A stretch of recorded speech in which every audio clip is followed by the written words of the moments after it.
네, 오늘은 마태복음 4장을 한번 같이 보면서 생각해 보는 시간을 갖도록 하겠습니다. 제목으로는 광야의 시험에서 갈릴리의 소명으로 라는 좀 거창한 제목을 달아봤고요. 저의 신앙의 역사가 한 50 몇 년 되는데 그 타성을 깨우는 역동적인 신앙이라는 부제를 달아보았습니다. 음, 일단 마태복음 4장을 크게 세 부분으로 나누어 보면은 12절까지는 광야의 시험이라고 할 수 있겠고요. 22절까지는 빛의 사역과 제자의 부르심. 그리고 마지막 24절까지는 3대 사역과 하나님 나라의 확장이라고 해 보았습니다. 내용은 우리가 정말 정말 잘 아는 내용이어서 그냥 넘어갈까 하다가 초스피드로 훑고 가려고 합니다. 첫 번째 광야의 시험을 볼까요? 제가 말을 좀 빠르게 해도 다 알아들으실 줄 믿습니다. 네. 첫 번째 시험은 떡 사건인데요. 이것은 물질적 필요보다 하나님의 생명력, 즉, 기록된 말씀이 바로 유일한 무기임을 보여주는 것이라고 할 수 있겠죠. 뛰어내려라. 이 시험은 그야말로 영적인 허영심을 자극한 것이라고 볼 수 있겠는데요. 하나님을 증명하라고 하는 그 심리적인 유혹을 기록되었을 때라는 말씀으로 물리치시죠. 마지막으로 경배하라 하는 그 시험인데요. 모든 것을 주겠다고 하는 것은 사실 십자가 없는 영광인 거죠. 절만해라. 그냥 다 줄게. 근데 이것을 거절하는 것은 정말 쉬운 일이 아니겠지만 신앙의 대상은 오직 하나님 한 분이심을 말씀을 통해서 물리치신 거죠. 다음은 사역과 제자의 부르심이 22절까지 나와 있는데요. 가버나움, 제가 언젠가 영화 가버나움을 추천해 드린 적이 있어요. 네, 꼭 한번 보시기를 바랍니다. 그거 보시면은 밥이 제대로 안 넘어가실 거예요. 하지만 많은 생각을 하게 하는 영화입니다.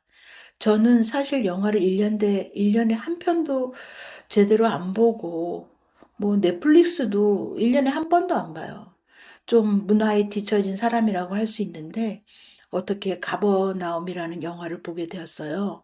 아, 정말 너무 감동이었고, 그랬습니다. 추천드립니다. 하여튼 예루살렘이 아니고 이방의 갈릴리 지역이 하나님 나라의 발원지가 된다는 역설적 구원의 시작이라고 볼 수 있겠고요. 회개하라, 천국이 가까워졌다. 이 말은 세례 요한이 메시지를 계승한 거라고 할 수 있겠죠. 회개하라, 천국이 가까워졌느니라. 저는 이 말을 당시 이스라엘 사람들이 어떻게 생각했을까? 지금 우리가 생각하는 것과는 좀 다르게 해석하지 않았을까, 이런 생각을 해봅니다.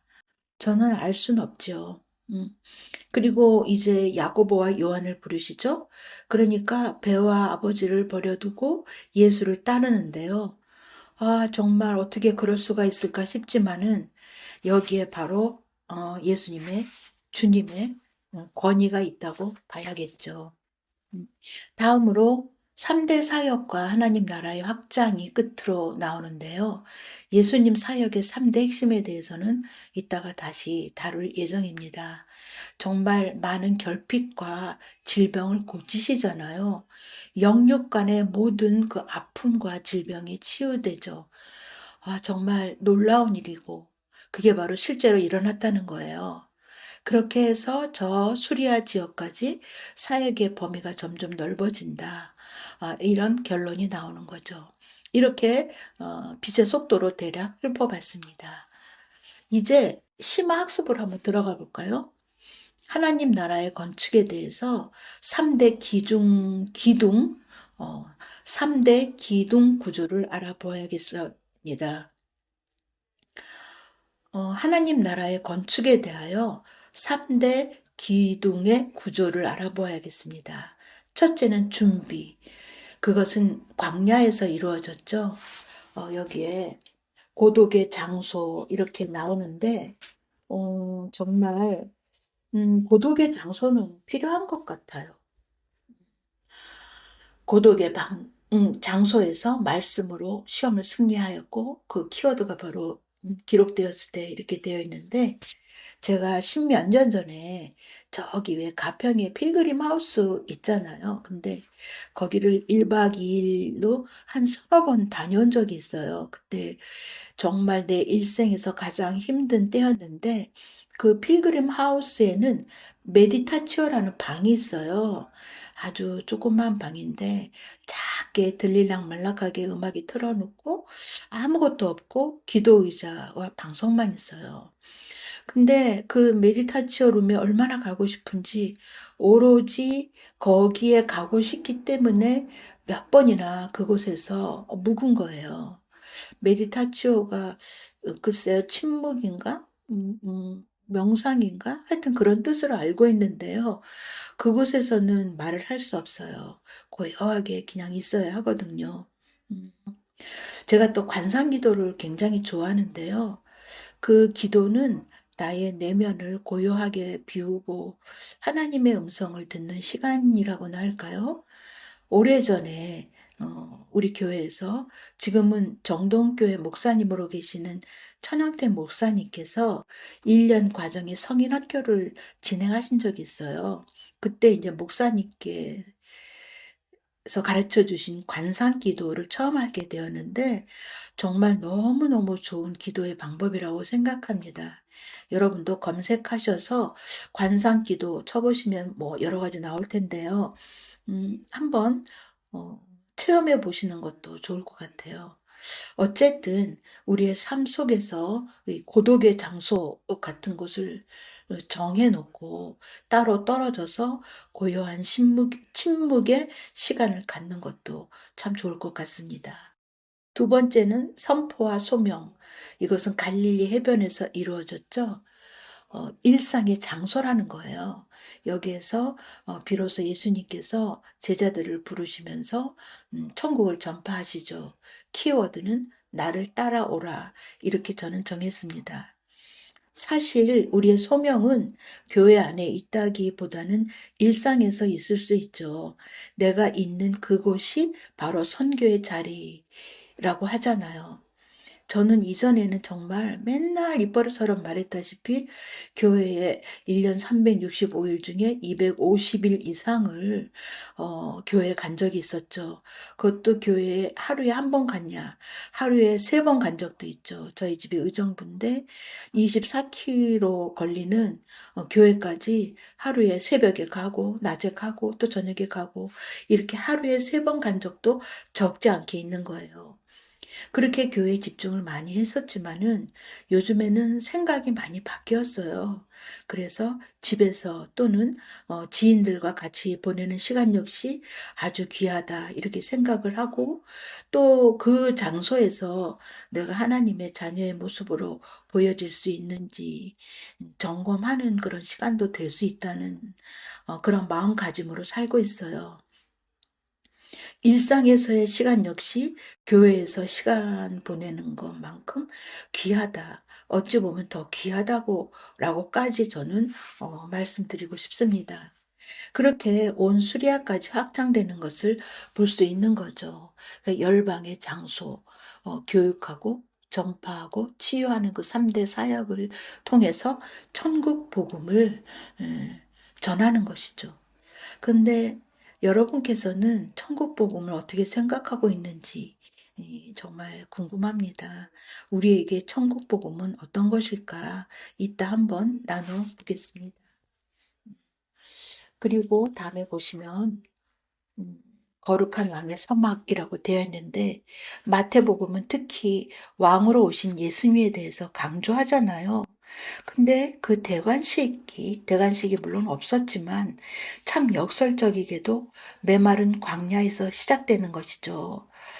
그리고 40일의 금식과 치열한 내면적인 싸움으로 시작되었다는 것을 저는 주목해 보았습니다. 사실 예수님은 왕처럼 사신 적이 없죠. 섬기는 자, 제자들의 발을 씻기는 자, 그야말로 우는 자와 함께 우는 자로 오셨잖아요. 그곳은 거룩한 궁전이나 뭐 그런 곳이 아니었고 대관식 같은 거 물론 하지 않으셨죠. 그런데 우리가 혹은 우리의 자녀가 화려한 곳에서 궁전 같은 곳에서 아주 멋진 곳에서 멋진 모습으로 살기를 원하잖아요. 예수님의 삶과는 많이 부딪히는 부분이죠. 이 점을 우리는 곰곰이 생각해 봐야 할 것 같습니다. 이제 첫 번째 유혹을 자세히 살펴보겠습니다. 첫 번째 시험은 결핍을 파고드는 음, 자본주의적인 유혹이라고 할 수 있겠죠. 만일 네가 하나님의 아들이거든, 돌들로 떡덩이가 되게 하라. 어, 이렇게 해서 정통적인 주석으로는 제2의 아담을 예수님이라고 하잖아요. 근데 그 에덴 동산에 있는 첫 아담이 먹는 문제로 실패했잖아요. 너희는 먹지 마라 했을 때 그 사과를 따먹음으로 인해서 실패했던 것과는 달리 두 번째 아담이라는 예수님은 말씀으로 승리하셨다는 거죠. 또 이것을 현대적 주석은 어떻게 보나 하고 살펴봤더니 이것은 경제적 유혹이나 또 생존의 공포를 이용해서 신념을 꺾으려는 자본주의적인 공격에 대한 그런 저항이다. 이렇게 볼 수 있다는 거예요. 음, 빵보다 존엄이 우선임을 선포했다는 거죠. 빵만으로 살 수 없다. 이런 얘기 많이 하잖아요. 아, 정말, 존엄. 저는 존엄이란 단어를 정말 좋아하는데요. 참 귀한 단어고 우리가 가슴 깊이 새겨야 할 그런 단어라고 생각을 합니다. 제가 얼마 전에 파스칼 메르시어의 장편 소설 리스본행 야간열차라는 책을 읽었는데 굉장히 두껍고 이렇게 진도가 잘 안 나가는 소설이었어요. 하지만 나름 감명 깊게 읽었고 처음에는 굉장히 힘들게 읽었는데 끝까지 읽고서는 너무 어떠한 이상한 신비한 생각에 사로잡혀서 그 자리에서 다시 처음으로 돌아가서 연거푸 두 번을 읽었던 좀 특별한 책입니다. 근데 이게 영화로도 나왔잖아요.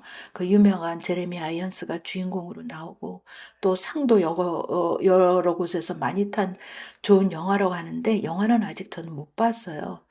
근데 그 두꺼운 책을 제가 취미로 밑줄 긋고 뭐 형광펜 칠하고 물음표 하고 옆에 뭐 이상하면 이상하다 쓰고 하는 그런 낙서를 많이 하는데 그 두꺼운 책에서 가장 마음에 남아 있는 문장은 딱 한 문장이었어요.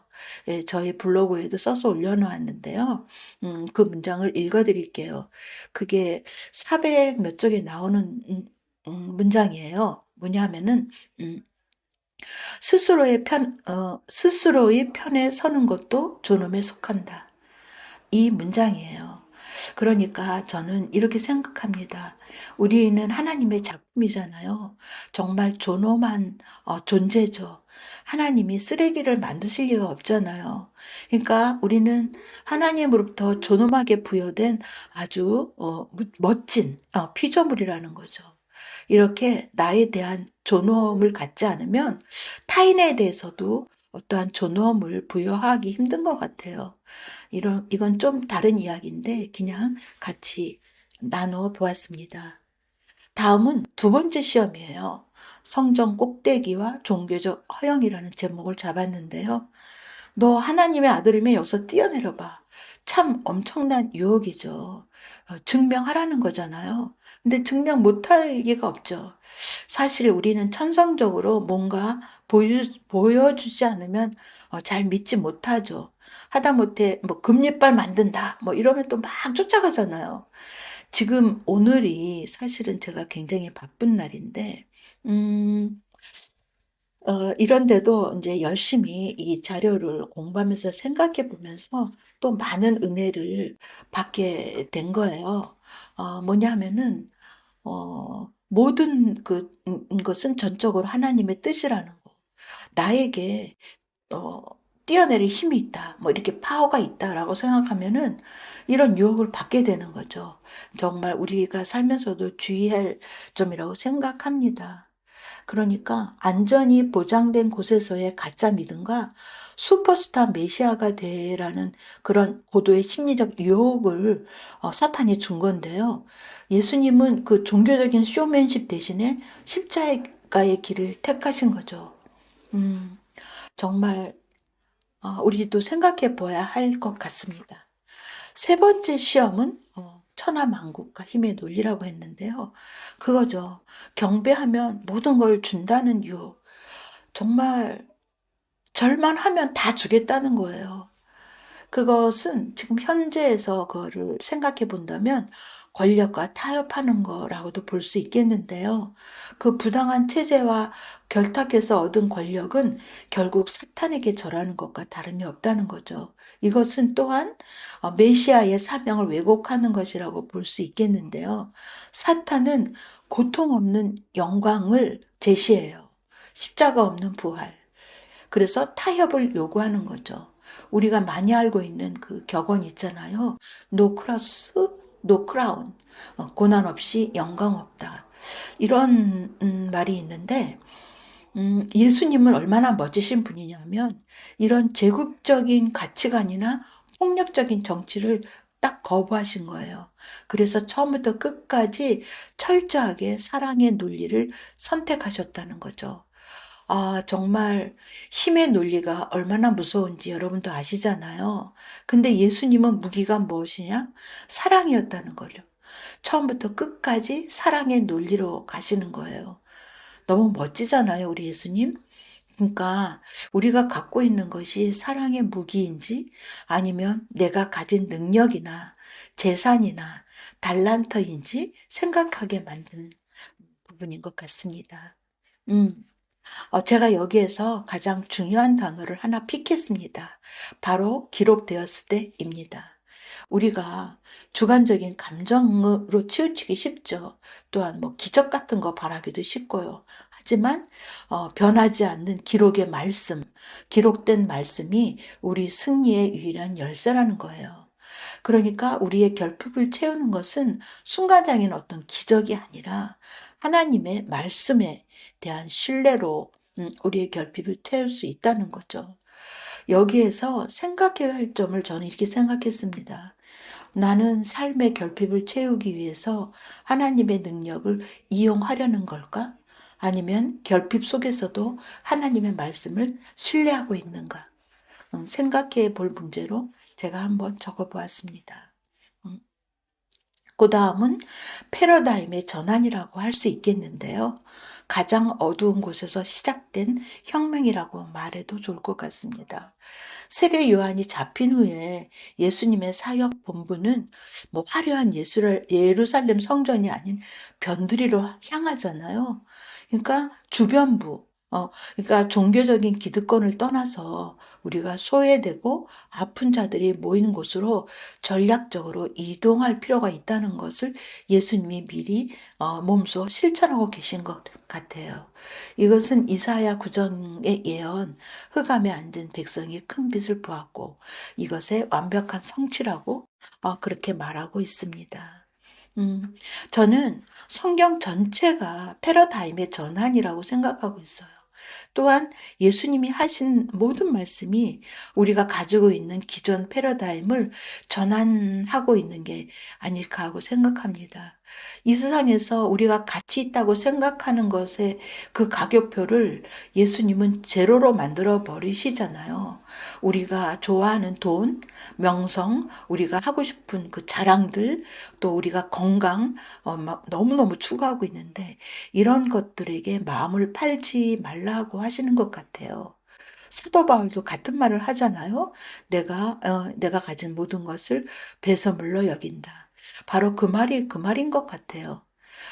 저는 신앙을 가지면 이 세상의 가치관과는 정반대의 가치관을 갖게 된다고 생각해요. 하나님의 은혜로 새롭게 받아들이게 되겠죠. 그것은 성령의 도우심이 아니면 할 수 없겠죠.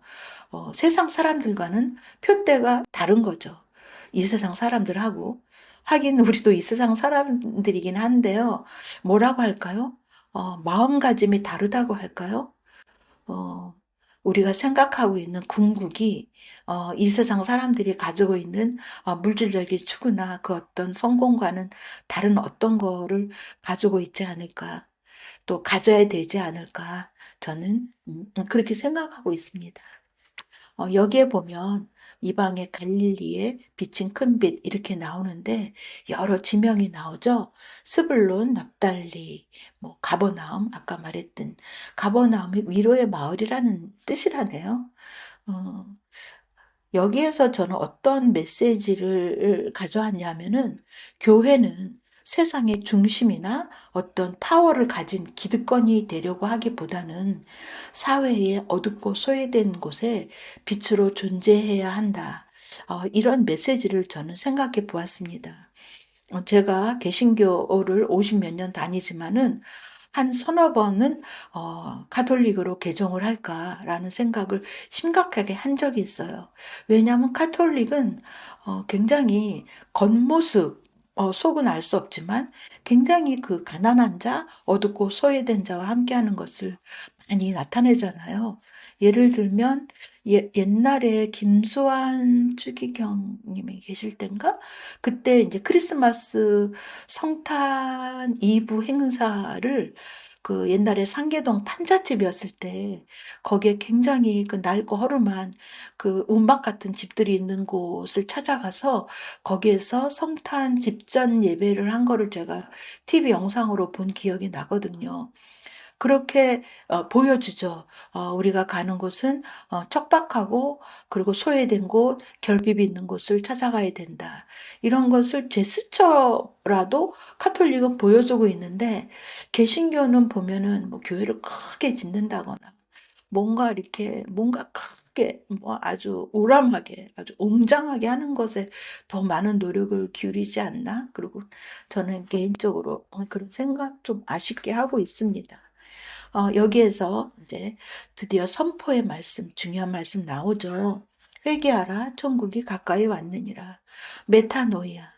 아, 단순한 반성이나 눈물이 아닌 방향의 완전한 전환이라고 하는데요. 우리는 회개하면은 어느 날 기도하면서 눈물을 쏟으면서 하나님 제가 잘못했습니다. 뭐 막 용서해 주세요.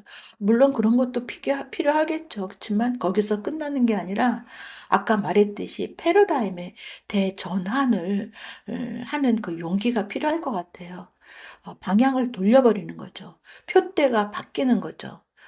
음, 그렇게 진정한 회개를 생각해 봐야 할 것 같습니다. 그러니까 로마 제국의 그 힘의 방식에서 하나님 나라의 그 사랑의 방식으로 삶의 궤도를 생각의 틀을 완전히 바꾸는 혁명적인 선포라고 할 수 있겠습니다. 지금도 정말 이렇게 낯선데 2000년 전의 계급 사회 또 여러 가지 그 차별이 많은 사회에서 이런 거를 선포한다는 것은 정말 대단한 것 같아요. 그리고 천국이 멀리 있는 뭐 하늘나라, 뭐 구름 위, 뭐 이런 곳이 아니라 이미 우리 곁에 도래했다는 거. 가까이 왔다. 이렇게 말하고 있죠. 여기에서 또 소명이라는 단어를 한번 생각해 봐야 될 것 같아요. 제자들을 따를 때 하는 말이잖아요. 여기에 일상의 그물을 버려두고 라고 제가 제목을 달았는데요. 나를 따라오라. 그 생업의 터전인 그물과 앞에 심지어는 가족, 맞아. 뒤로한 전적인 헌신인데 그리스도의 인의 우선순위, 자기 부인의 상징적인 사건이라고 할 수 있겠습니다. 저는 이거 하면서 너무 마음에 부담이 되는데요. 내가 일상의 모든 그물을 버려두고 하나님을 따를 수 있나? 저는 어, 망설이고 좀 회의적인 그런 생각이 들어요. 저 같은 개인주의가 심하고 이기적인 사람한테는 너무나 힘든 소명인 것 같습니다. 근데 하나님은 단순한 종교인이 되는 것이 아니라 우리가 생존을 하려고 노동하지만은 여기에서 한층 더 눈을 떠서 이 세상을 구원하는 사람을 낚는 어부로의 부르심이 있다는 것을 조금 명심해 봐야 되지 않을까 그런 생각을 하면서 반성했습니다. 여기에서 또 하나 중요한 단어가 나오죠. 저의 타성을 깨는 단어, 그러니까 부르심에 대한 반응인데요. 부르심에 대한 반응이 즉시라는 거예요. immediately. 음, 곧 그물을 버려두고 예수를 따르니라 이런 성경 말씀이 나오잖아요. 우리가 어떠한 그 소명이 있을 때 계산하게 되죠. 아, 이거 순종하면 이게 되나? 이거 해도 안 될 것 같은데? 이렇게 머리도 굴려보고 상식적으로 생각도 해보고 현실 상황도 들려보고 이렇게 우리는 계산을 두드리죠. 이미. 근데 즉각적으로 믿음 반응하라는 거예요. 저 같은 경우 50 몇 년 동안 신앙생활을 했는데 이런 익숙함이라는 타성에서 벗어나서 매일 하던 일을 멈추고 그 즉시 반응하라는 말씀이죠. 그러니까 지나간 날 제가 뭐 365일에서 250일 교회 갔던 거 아무 뭐 지금 상관없죠. 그리고 내일 일은 저도 모르니까. 다만 현재형 제자의 삶을 살라는 강력한 촉구라고 볼 수 있겠습니다. 어제 잘 사는 거, 뭐, 생각할 필요 없죠. 그리고 내일은 어떻게 될지 모르죠. 다만, 오늘, 지금 이 순간, 나에게 주어진 이 삶을 정말 제자답게 잘 살 수 있나, 이런 생각을 한번 해보는 시간이 되었으면 좋겠습니다. 여기에서 생각할 점을 제가 좀 찔린 마음으로 갖고 왔는데요. 내가 주님을 위해 기꺼이 버려두어야 할 낡은 그물은 무엇인가? 뭐 안락함과 고집일 수 있겠고 50 몇 년 된 그 신앙의 꼴통 신앙의 어떤 내 고집일 수도 있겠고 나만의 어떠한 바리새인적인 뭐 어떤 습관 이건 꼭 해야 돼 이건 꼭 해야 돼 하는 어떠한 고집일 수도 있겠고 완고함 이런 것도 있을 수 있겠죠. 네. 그래서 음, 이렇게 해가지고 하나님 나라가 확장이 된다는 거예요. 그래서 나중에 보면 온 수리아로 퍼졌다 그러잖아요, 소문이. 그러니까 예수님의 사역은 갈릴리를 넘어서 유대에 데가볼리라는 이방 지방 그리고 온 수리아까지 확장이 된다. 이러는데 우리가 성경을 이렇게 공부하고 배우고 느끼고 하는 것에 머무르는 게 아니라 수많은 병자가 고침을 받는 것처럼 실제적인 회복의 능력이 동반되어야 되겠다 하는 그런 생각을 해봤습니다. 그러니까 복음이라는 것은 삶의 구체적인 변화를 이끌어낼 때에 비로소 폭발적인 전파력을 가지게 된다고 할 수 있겠죠. 그래서 결론을 하기 전에 세 가지 전인적 구원을 위한 황금 사역 삼각형 보겠습니다. 세 가지가 있는데요. 가르침이 있고 전파함이 있고 치유함이 있죠. 그 가르침이라는 것은 교회에서도 같은 의미일 텐데 회당에서 율법을 가르치고 의미를 가르치잖아요. 말씀을 듣고 생각이 변하죠. 깨닫게 되죠. 이런 어떤 변화가 있겠죠. 또 교회가 있다면 그냥 우리끼리 놀면 안 되죠. 전파해야 되죠.